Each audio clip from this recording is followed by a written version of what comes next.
Senhora Presidente, Senhor Alto Representante, pego nas suas palavras para lhe dizer que não venho pedir-lhe uma solução mágica nem uma varinha mágica. Venho pedir-lhe pura e simplesmente uma resposta ao pedido de auxílio que foi enviado à União Europeia pelas autoridades moçambicanas. E nesse sentido, peço à União Europeia que complemente a resposta portuguesa no apoio à formação das forças militares moçambicanas e no apoio ao seu equipamento e que dê uma resposta forte e ativa à ajuda humanitária que é necessária neste momento no terreno. É preciso não esquecer que há mais de meio milhão de deslocados, pessoas que não têm qualquer tipo de abrigo, estão sem acesso à água, estão sem acesso a medicamentos e estão sem acesso à alimentação.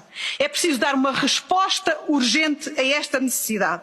Mas não podemos ficar pura e simplesmente pelas respostas de emergência.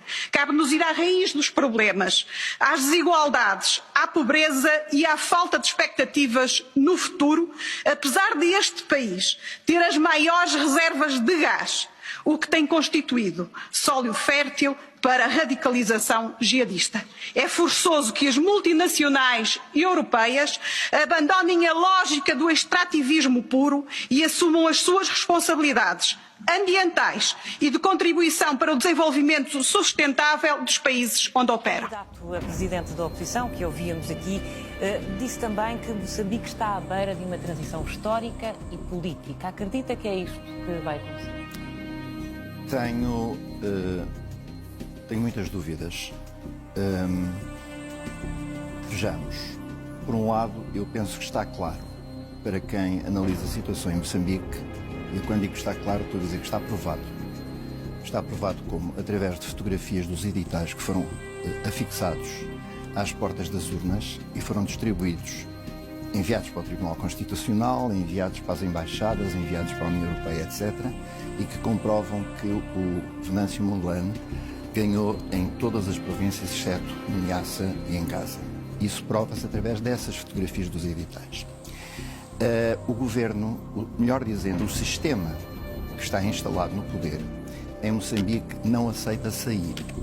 E não se trata de um problema somente da Frelimo e do presidente Nyusi. Trata-se de um problema de interesses instalados, que tem a ver com um conjunto de negócios que, entretanto, foram feitos e foram consolidados, entre os quais a entrega de várias concessões de terras e de minerais a vários dirigentes e políticos e militares também, entre os quais a existência de quadrilhas organizadas com ligações com elementos das forças de segurança que fazem da indústria dos raptos provavelmente a segunda maior indústria de Moçambique depois da indústria da droga.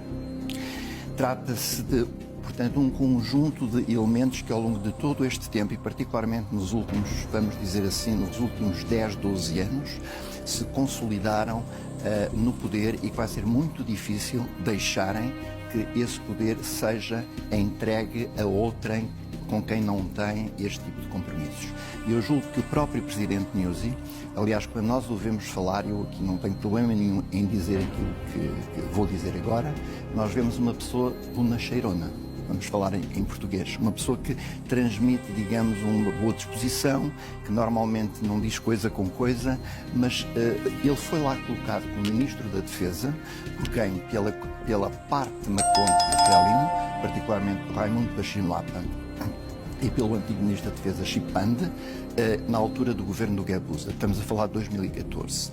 É nessa altura que aparece a crise das chamadas dívidas ocultas de Moçambique, que foi uma forma de passar ao lado da Renamo para fazer aprovar o quê? Para fazer aprovar um reforço da polícia de intervenção que está neste momento nas ruas e também, digamos, uma frota de atum que nunca funcionou.